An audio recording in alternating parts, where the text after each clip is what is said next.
Well, hello. Here we are today looking at the grade 8 B1 piece, The Girl of the Flaxen Hair by Debussy.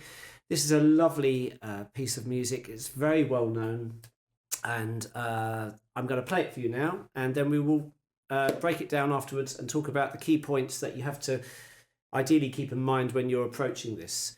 So let's get straight to it.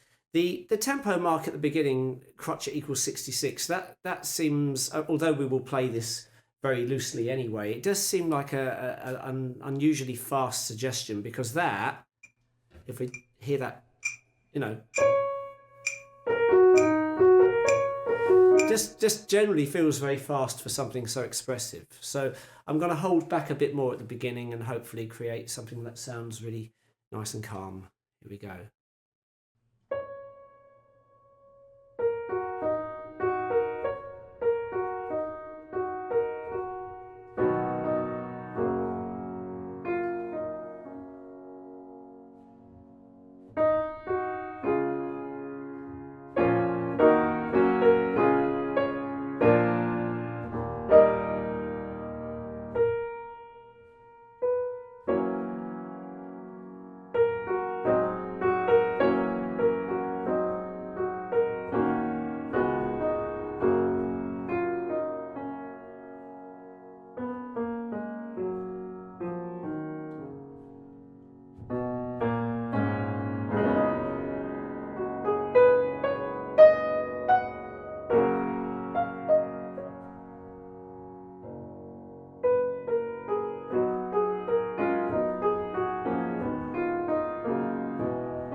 There you have it. So going from the beginning, we want to have a nice, calm opening line, nice and legato. Whether or not you choose to pedal the first bar or two, it is a little bit subjective. I kind of like pedaling it.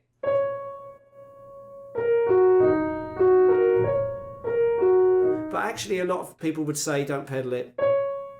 It's actually quite nice on its own as well. Quite exposed when it's not pedalled. I suppose you can do a bit of pedal pumping through the phrase if you want to. You can play it back to yourself and decide how you like to interpret it.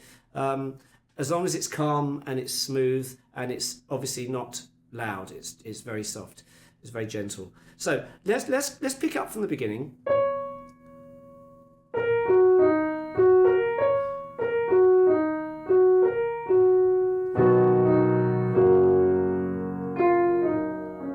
So that first thing we notice is the 5 bouncing off the G flat in bar 3 onto F, We're still holding the chord underneath, so be mindful of that. So, and we carry on. Now they suggest 4 on E flat in the following bar, which is kind of okay. I actually like to lift off, I think, and start on a 2.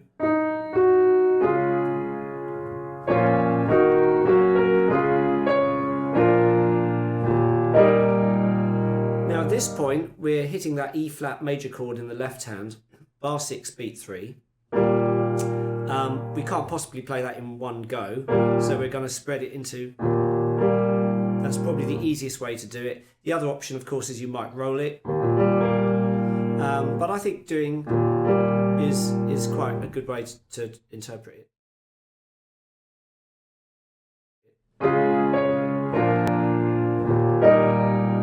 I tend to preempt the E flat and B flat, and then just come in together there.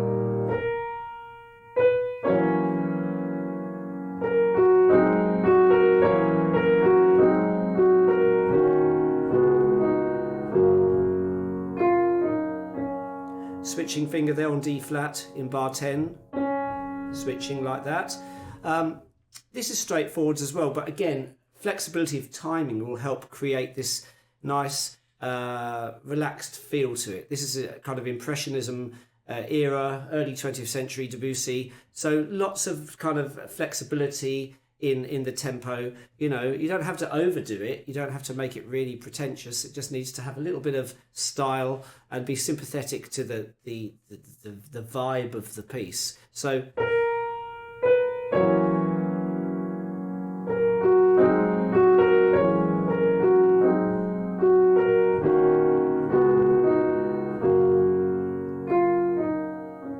and then we're holding the D flat as we continue. So that D flat is staying into the next bar. And that sede, or however I'm pronouncing it, probably wrongly, just means yielding and holding back a little bit. And then this chord actually is, I've got to be careful not to play it too loud myself here. Because it's a big chord,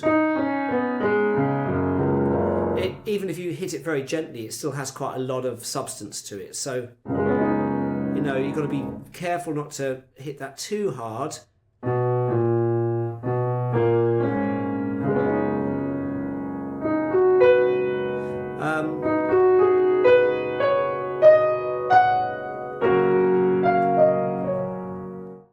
So just one thing to keep in mind about bar 14 is the fingering suggestion here is very good. The 5 and 2, and then the 4 and 1 on B flat and F going to 5 and 2. So 4 and 1 to 5 and 2. And the same again here at the end of the bar 14. Don't forget F flat is coming in bar 15. Be very careful here. You're playing F flat and C flat. So it's effectively a B and E on the piano in bar 15. Just be careful.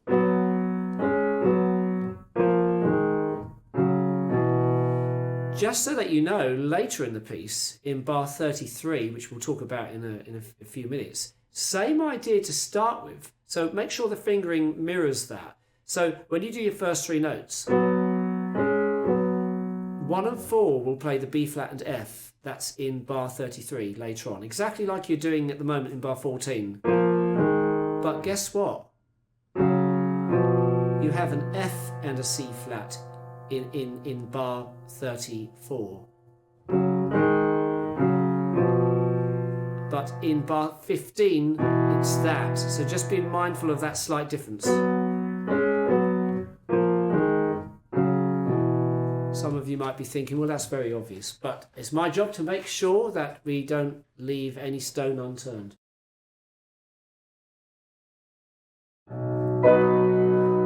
That jump there is really like a B major chord, actually, written with lots of flats: G flat, E flat, C flat, G flat.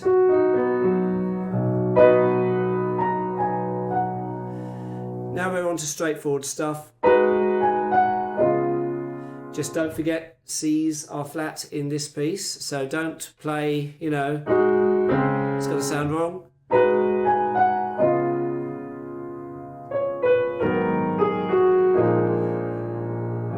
the right hand is playing that chord on the second beat of bar 18. You can see that little bracket there implying the right hand plays the minims there. Okay, so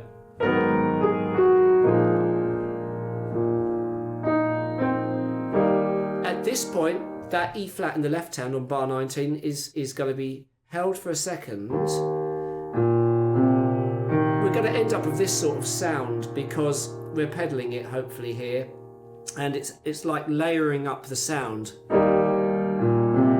Don't get too hung up on holding the 5 down actually, because the pedal's going to be there hopefully. You know, so you're going to get that layer. There is a B flat that's tied though, if you look carefully, at the end of beat 2. Sorry, a bit loud. That one there. And the same thing as we go up here. B flat is tied, and we're adding really an F minor chord. That's what we're doing. That's what it's ending up as. And really holding that down. So let's play through that section. Start of bar 19.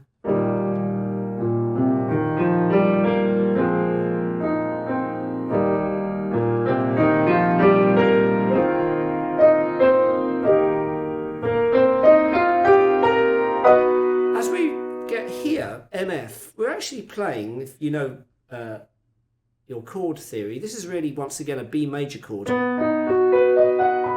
We'd be more used to seeing that notated with D sharp and F sharp, but actually this is written in such a way that as you look at it on paper, it doesn't necessarily register as a B major chord, but you can think of it like that, or a C flat major chord in this instance. So yeah, D flat major, E flat minor, A flat major, C flat major, D flat major, E flat minor, resolving there temporarily to A flat. Now at this point we can have a little bit of yielding again. That said A marker is there in bar 23.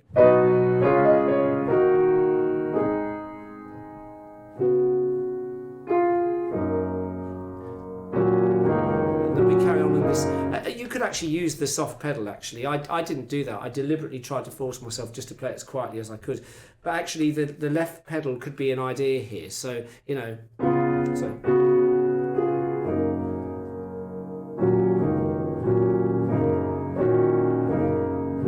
then you can start to kind of build a bit.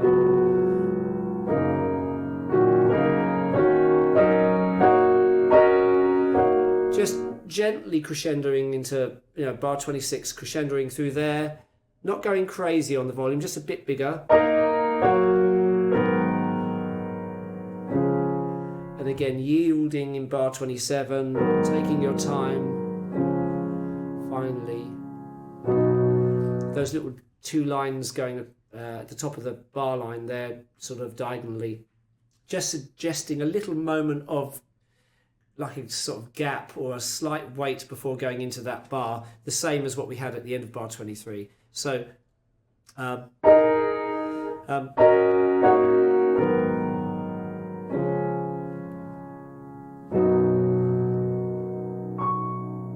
really tender.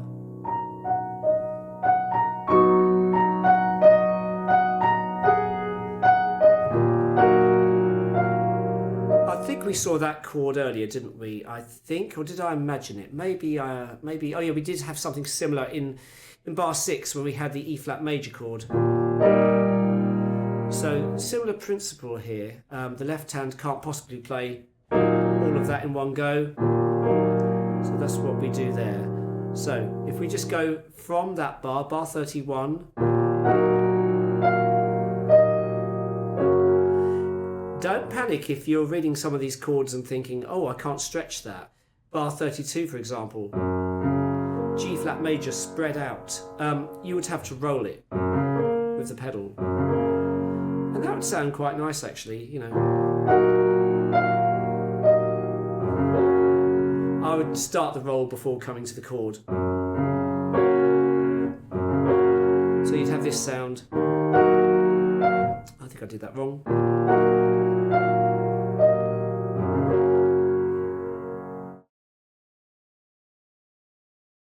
So as we approach the last part of the piece from bar 33, we're just taking our time.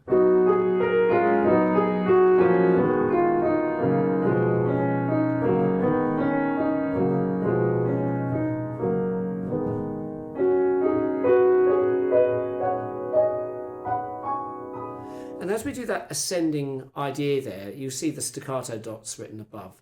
We can still be pedaling it, but our technique can be kind of bum, bum, bum, just patting the notes as we go gently.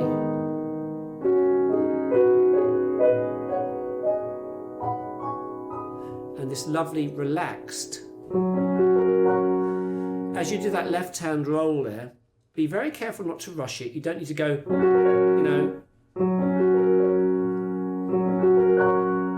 And you want to start the roll and then at the end of the roll play the chord, probably, I think. You could play it at the beginning, but I think it's just nicer at the end. Sounds more musical to me. Let's go from, yeah.